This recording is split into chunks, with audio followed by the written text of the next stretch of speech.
Assalamualaikum warahmatullahi wabarakatuh. Salam sejahtera bagi kita semua. Bagaimana kabarnya? Kita ketemu lagi di mata kuliah dasar-dasar agronomi. Kali ini kita akan membahas mengenai panen dan penanganan pasca panen hasil pertanian. Saya Eti Hestiati Suroto. Oke, pendahuluan. Jadi apa sih panen? Panen merupakan kegiatan mengumpulkan hasil usaha tani dari lahan budidaya. Sedangkan penanganan pasca panen dapat diartikan sebagai upaya yang sangat strategis dalam rangka mendukung peningkatan produksi hasil panen. Jadi kalau panennya bagus, tidak dilakukan penanganan pasca panen, akibatnya sia-sia ya produksinya. Karena tidak dilakukan penanganan pasca panen, secara mutu produksinya menurun. Kedua aspek ini sangat penting untuk meningkatkan hasil petani jika dilakukan sesuai langkahnya. Jadi kalau panen dan penanganan pasca panen dilakukan dengan benar, maka pendapatan petani akan tinggi. Waktu panen. Suatu komoditi siap untuk dipanen jika tenaga kerja dan transportasi sudah tersedia dan pengerjaannya juga sudah diorganisasi. Keputusan memulai panen sangat tergantung pada kondisi iklim, kemudian situasi atau posisi pasar. Karena kalau panen tidak disesuaikan dengan ini, nanti harga panen akan mempengaruhi atau akan terpengaruh. Hal-hal dasar yang perlu menjadi perhatian adalah sebaiknya panen dilakukan pada waktu pagi hari atau sore hari, sehingga pada saat itu intensitas cahaya tidak tinggi sehingga tidak merusak secara mutu hasil panen. Kemudian jangan panen pada kondisi yang basah pada saat banyak embun atau hujan. Produk hortikultura yang basah akan menjadi panas atau overheat. Jika ventilasi tidak bagus, maka produk akan cepat membusuk. Beberapa produk akan menjadi mudah terserang penyakit jika dalam keadaan basah, seperti pada beberapa buah-buahan itu dikenal oil spotting ya, dan rind breakdown pada beberapa jenis jeruk. Tingkat kematangan dapat disebut juga dengan tingkat ketuaan buah-buahan dan sayuran, dapat ditentukan dengan berbagai cara. Yang pertama adalah secara visual. Secara visual dilihat dari warna dan kilap kulit. Sebagai contoh alpukat. Ya, kalau dia sudah mulai kilapnya sudah mulai berkurang, itu sebetulnya sudah menua. Tapi beberapa buah justru malah kilapnya makin terlihat ya, atau makin mengkilap. Kemudian ukurannya sudah besar ya, berarti dia sudah cukup tua karena ada proses pembesaran ya. Jadi ada ukurannya sudah maksimal, itu dia sudah siap dipanen. Kemudian terdapatnya daun-daun yang kering ya, pada kedelai pemanenan dapat dilakukan kalau sebagian daun-daunnya sudah mulai kering. Begitu juga pada padi. Kemudian mengeringnya tanaman, ini juga pada padi, tanaman mengering, itu berarti dia siap panen.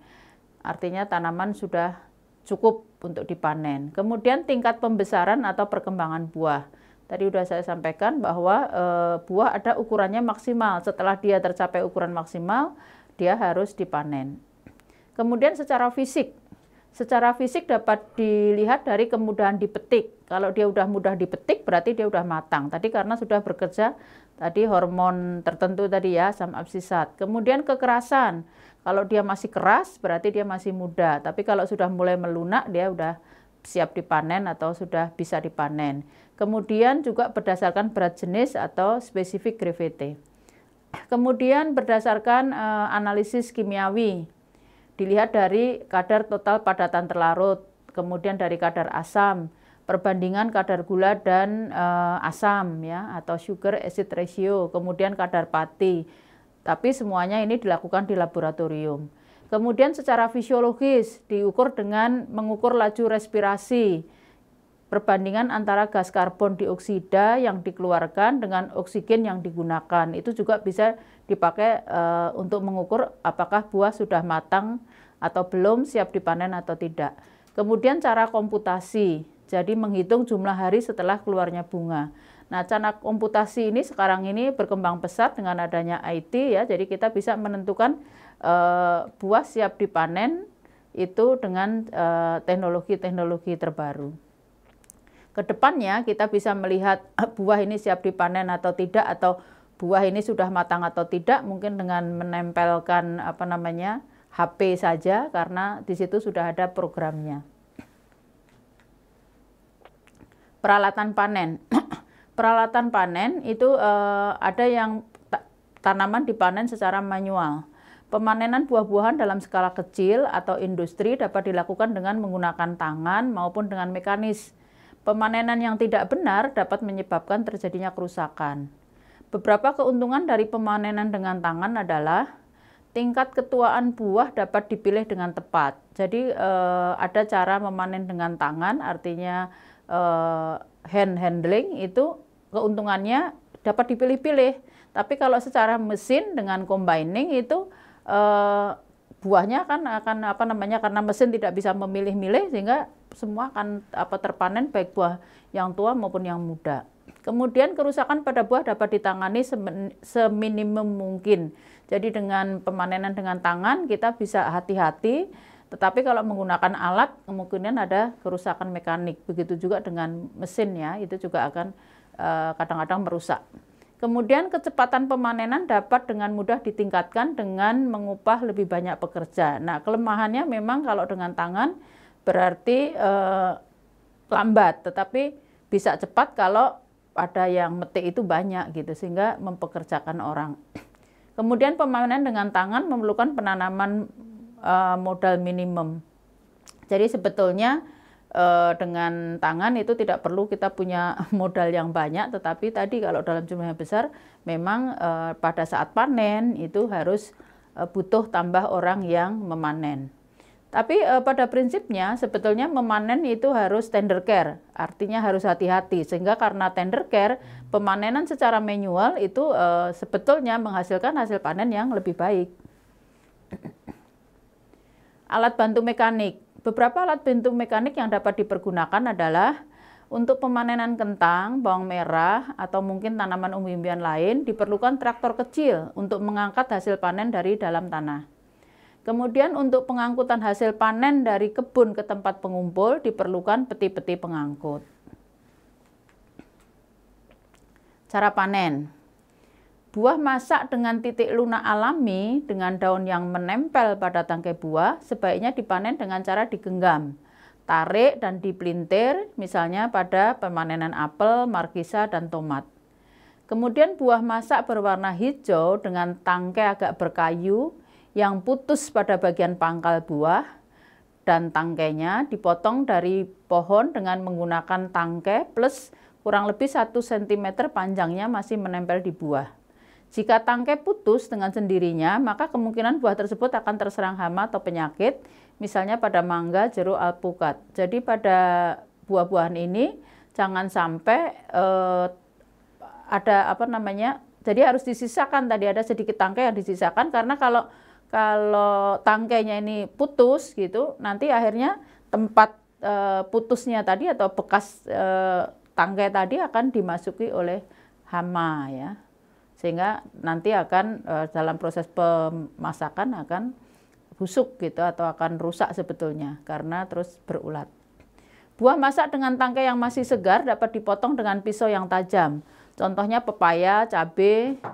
Buah seperti ini juga dapat dipanen dengan cara dipetik dengan tangan, tetapi cara ini mungkin dapat merusak tanaman atau buah yang dipanen dapat menyebabkan busuk. Wadah produk panen. Penggunaan wadah yang terbuat dari bahan plastik atau peti yang terbuat dari plastik memiliki kekuatan, yaitu dapat tahan lebih lama.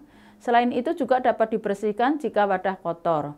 Jadi ada berbagai macam wadah. Plastik itu secara ekonomi lebih menguntungkan karena dapat dipakai ulang dengan cara mencuci. Untuk memudahkan pengangkutan dari lapangan menuju bangsal penanganan, dapat menggunakan troli kecil atau traktor kecil yang ditarik. Mobil kecil atau troli dapat didorong, berfungsi untuk memudahkan pengangkutan wadah atau keranjang ke tempat penampungan sementara. Wadah pemamenan harus dapat berukuran tepat dan nyaman dibawa selama di lahan. Jadi wadah ini juga harus diperhatikan karena penggunaan wadah yang tidak tepat menyebabkan buah akan rusak, sehingga percuma tadi sudah hasilnya bagus, produksinya tinggi, tapi setelah dipanen akan mengalami kerusakan gitu. Sehingga wadah yang digunakan juga harus disesuaikan, jangan sampai menyebabkan kerusakan mekanis ya dalam hal ini. Harvesting bag dengan shoulder atau waist sling dapat dipergunakan untuk buah-buah dengan kulit tipis seperti jeruk dan alpukat. Wadah ini mudah dibawa bahkan tanpa harus dipegang tangan. Wadah ini juga sebaiknya dirancang untuk dapat dibuka pada bagian atas dasarnya dan dapat memindahkan isinya ke dalam wadah penampungan tanpa harus membalikkan tas tersebut. Macam-macam wadah, jadi yang disebutkan tadi seperti ini ada keranjang ya, kemudian ada kotak kardus ya, karton, kemudian ada bag plastik dan sebagainya.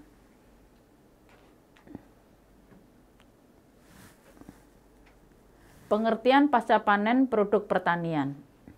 Pasca panen sering diartikan sebagai perlakuan terhadap produk pertanian selepas dipanen dengan penekanan pada konservasi dan sering dengan pengolahan atau perubahan bentuk minimal, namun masih merupakan ciri tunggal. Misalnya pengupasan, pemecahan, penepungan, itu merupakan penanganan pasca panen, jadi beda dengan processing ya. Biasanya dengan tujuan agar dapat disimpan lebih lama atau sampai siap untuk diolah. Jadi beberapa biji-bijian ya perlu penepungan agar nanti dapat diolah lebih lanjut menjadi cake misalnya, menjadi roti misalnya. Jadi penepungan adalah proses penanganan pasca panen karena memperpanjang umur tadi biji-bijian itu tadi. Dibedakan dengan penanganan pasca panen, dibedakan dengan pengolahan hasil pertanian atau processing. Processing sering terjadi blending atau pencampuran beberapa hasil pertanian, beberapa produk menjadi satu macam komoditi dengan bentuk, cita rasa, aroma, kandungan nutrisi, atau ciri-ciri lainnya serta siap untuk dikonsumsi.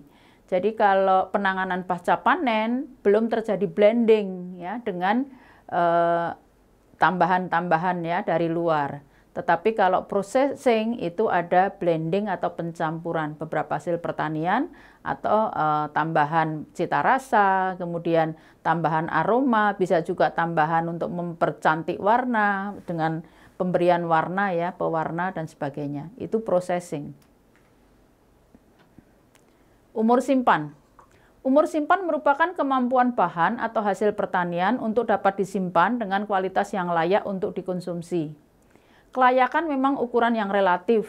Kelayakan berbeda antar individu, antar negara, dan lain-lain. Artinya, kita menganggap bahwa ini layak untuk dikonsumsi atau tidak, itu berbeda antar individu, terutama antar negara. Jadi sebagai contoh, ya, beberapa bagian ya tanaman itu mungkin di luar negeri nggak terpakai, tetapi di kita digunakan ya. Sebagai contoh misalnya patang-patang yang masih muda gitu kan sering di sayur gitu ya. Jadi katakanlah sawi misalnya kita dengan tangkainya yang masih muda, tetapi kalau di luar diambil ya daunnya saja gitu.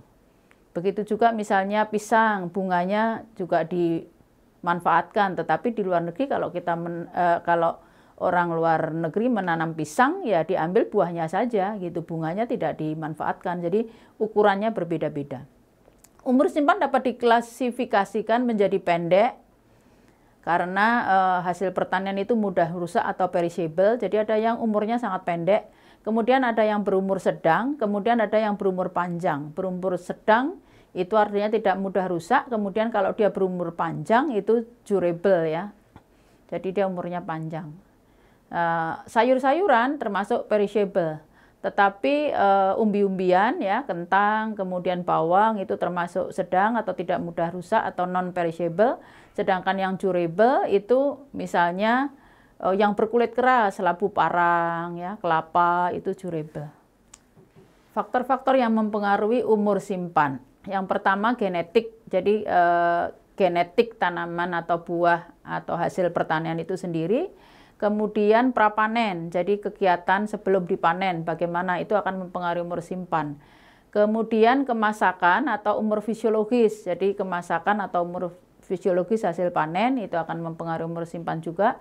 Tanaman yang atau hasil panen yang dipanen muda, memang umur simpannya lama gitu, tetapi dia matangnya tidak sempurna. Tetapi buah yang dipanen masak, itu umur simpannya sebentar, tetapi kualitasnya biasanya bagus. Misalnya rasa manisnya sudah terbentuk, warnanya juga sudah sesuai, warnanya merah dan sebagainya.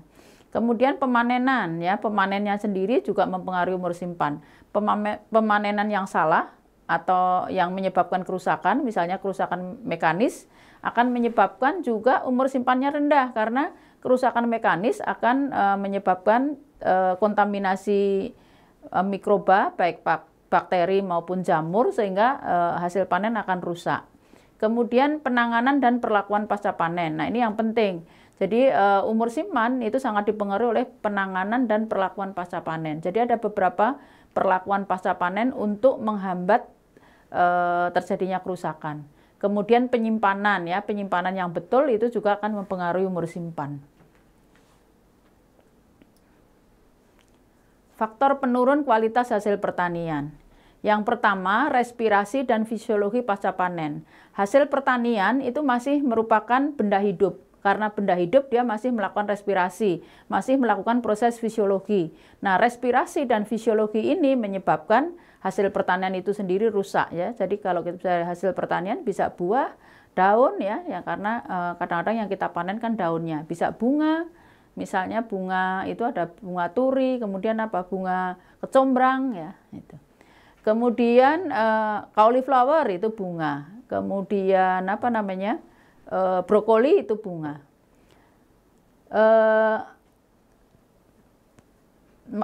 Kenapa respirasi dan fisiologi pasca panen itu menyebabkan kerusakan? Karena masih berlangsungnya proses metabolisme dalam produk, kemudian terjadinya proses pematangan, proses pelunakan, dan proses penuaan, itu juga menyebabkan hasil pertanian akan menurun. Kemudian penguapan, ya, penguapan yang berlebihan dari buah, dari sayur, itu akan menyebabkan turunnya hasil pertanian. Karena penguapan yang berlebihan, buah akan layu, sayur akan layu, sehingga akan disebut sebagai rusak. Rusak itu juga sebetulnya definisinya tidak dapat dikonsumsi secara wajar oleh manusia, sehingga definisi ini juga batasannya juga agak ini, karena setiap orang mengatakan wajarnya mungkin beda-beda, atau setiap negara beda-beda. Dapat menyebabkan produk tambah matang sampai kelewat matang dan layu. Ini juga kalau dia kelewat matang atau overripe itu juga akhirnya mutunya turun. Kita katakan hasil pertanian tersebut mutunya turun. Kemudian penyebab yang lain yang menyebabkan turunnya hasil pertanian adalah peristiwa enzimatik, ya, yaitu terjadinya reaksi biokimia yang menyebabkan browning atau perubahan warna coklat. Mungkin saudara ada yang tahu mengapa buah-buahan tertentu gitu, ya, kalau dipotong akan berubah menjadi warna coklat. Sebagai contoh apel, kemudian belimbing. Kalau kita potong, ya, dia akan berubah menjadi warna coklat karena adanya enzim, ya, dehidrogenase di situ, polifenol oksidase dengan adanya oksigen. Karena kita potong, sel-selnya akan langsung kontak dengan oksigen, sehingga akan terjadi browning atau perubahan warna coklat. Kemudian adanya kontaminasi mikrobiologi, ya, dari bakteri dan jamur. Ini akan menyebabkan hasil pertanian akan rusak, karena selain nutrisinya juga menurun, juga penampakannya juga sering akhirnya juga sudah tidak wajar lagi. Kemudian kerusakan mekanik atau memar, yaitu akibat benturan dengan permukaan keras sehingga dapat menyebabkan kerusakan permanen di permukaan, memar atau bonyok. Kerusakan mekanik juga sering disebabkan karena pemanenan, ya, menggunakan alat yang tidak tepat, sehingga misalnya bisa tergores gitu, ya, luka dan sebagainya. Tapi juga dalam transportasi, ya, karena goyangan dia akan memar, ya, itu kerusakan mekanik. Kerusakan mekanik akan diikuti oleh kerusakan mikrobiologi karena masuknya mikroba ke dalam hasil pertanian tersebut sehingga akhirnya buah akan mengalami kerusakan. Kemudian transpirasi dan kelayuan. Jadi transpirasi tadi sudah dibahas, ini juga berkurangnya kandungan air sehingga menyebabkan tegangan sel produk berkurang sehingga produk atau hasil pertanian akan layu karena layu mengurangi kerenyahan dan kenikmatan mengunyah. Jadi sayur kalau sudah layu kita mengatakan rusak. Ibu-ibu rumah tangga sudah tahu kalau layu dia tidak akan dimasak karena dia sudah tidak renyah, tidak nikmat lagi. Penanganan pasca panen.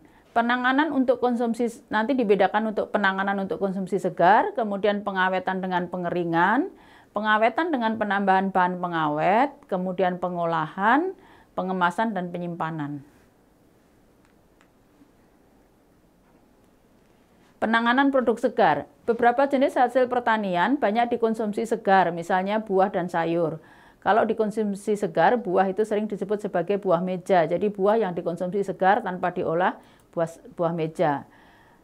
Kemudian sayur juga ada yang dimakan segar ya sebagai lalapan ya biasanya disebut atau garnish ya gitu. Proses metabolisme masih berlangsung, proses penuaan atau senescence masih terjadi, proses pematangan ya dari mentah menjadi matang, matang menjadi kelewat matang atau overripe.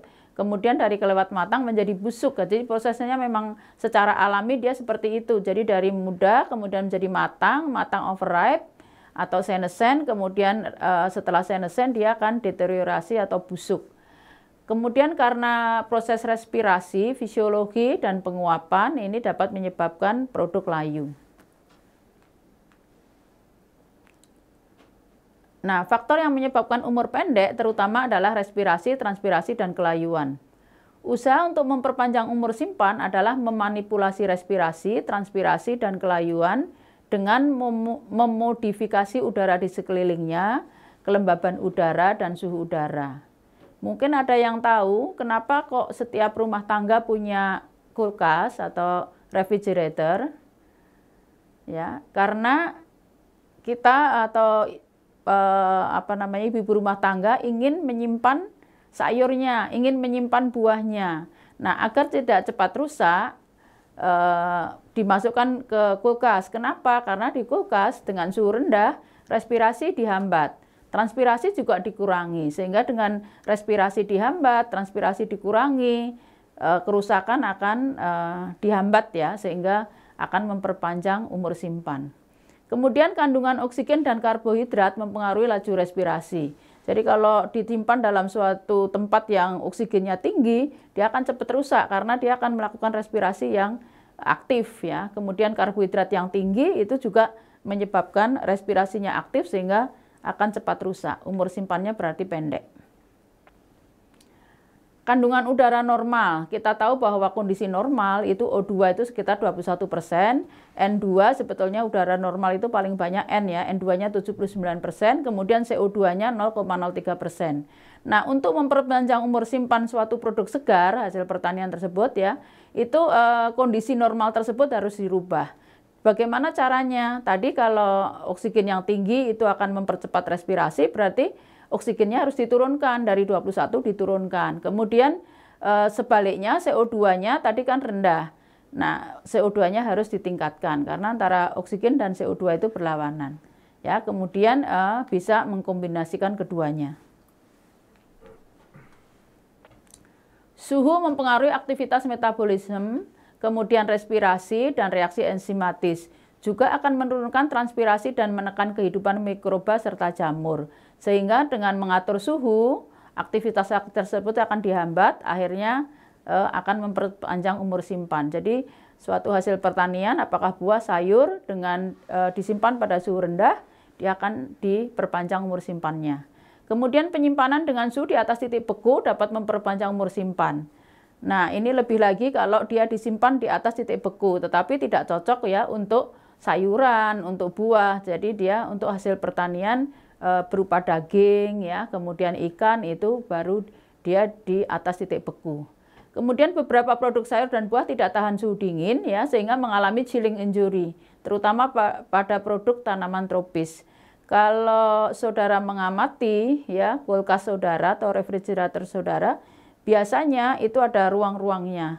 Nah, ada ruang yang paling bawah ya, itu di situ suhunya tidak terlalu dingin, sehingga itu yang dipakai untuk menyimpan sayur ya, sebaiknya di situ, karena kalau dia disimpan di yang terlalu dingin akan ada chilling injury. Jadi tadi tujuannya untuk memperpanjang umur simpan, tetapi justru terjadi chilling injury, jadi kerusakan karena suhu rendah. Oleh karena itu ada suatu tempat ya yang suhunya tidak terlalu dingin. RH optimal itu 40-100% kalau untuk mendapatkan hasil yang baik atau untuk memperpanjang umur simpan. Kemudian secara alami beberapa jenis buah terdapat lapisan lilin di permukaan. Jadi buah ada lapisan lilinnya sebetulnya ya, secara alami dia ada. Nah, lapisan lilin ini dapat menghambat terjadinya transpirasi ya, atau penguapan air, sehingga karena penguapan atau air yang ada di dalam hasil pertanian ya, tadi buah tadi dihambat, tidak keluar, sehingga dia akan umur simpannya akan panjang.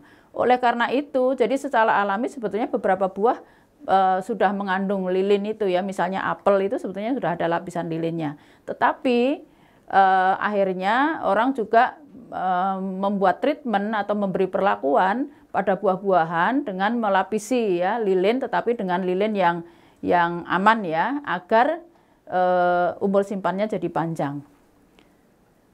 Lilin itu yang bisa dipakai bisa lilin lebah atau bivoks, kemudian lansing ya, kemudian bivoks ini dapat digunakan untuk pelapisan buah sehingga mengurangi laju penguapan.